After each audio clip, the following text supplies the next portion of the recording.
Shubor nakaslem jong unongsan Hima. Ke Meghalaya Football Association kalau pelat pajba ya ke program Ïalehkai jong ke Meghalaya State League arajar arpusau kaban sedang nadu ke arpu hundred terik risau arajar arpusau ha ke bakal ladu jong ke MSL arajar khat kendai ke Shillong Lajong Football Club kan penkrek ya ke Ïakhun ke Nyngkong persya ya ke Nyawasa United Football Club hawa ejer West Gentia Hills. Ya kan ke lempung la pihak ha ki hinreu tu ki group la ni ki kinhon bat an Ïalehkai hala ki jong ki zone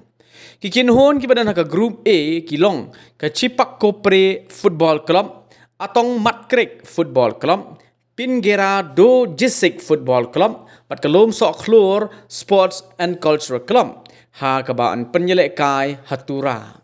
ha ka group B pan ka ban long ha mau kerwan ki long ka Mountain Sports Club Kli Mauleng Youth Club Riangdo Youth Sports and Cultural Association bat kesutnga SS and CC.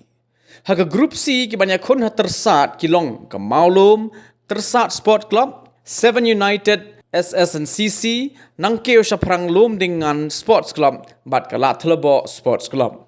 Haga Group D ki banyak kon kleriat ki kintup ya kalado jong ke MSL arajar arpulai ke Rangda Jet United Football Club kumju ke Rembai Sken Senria Sports Club yateli lang Lom Sekot Football Club bat ke Mulai United Football Club. Haga Group E ki banyak kon hawa ejer ki long ke Nyawasa United Football Club Shillong Lajong Football Club Senbalang Sken Talang Football Club bat ke Mautari Merdon Sports Club.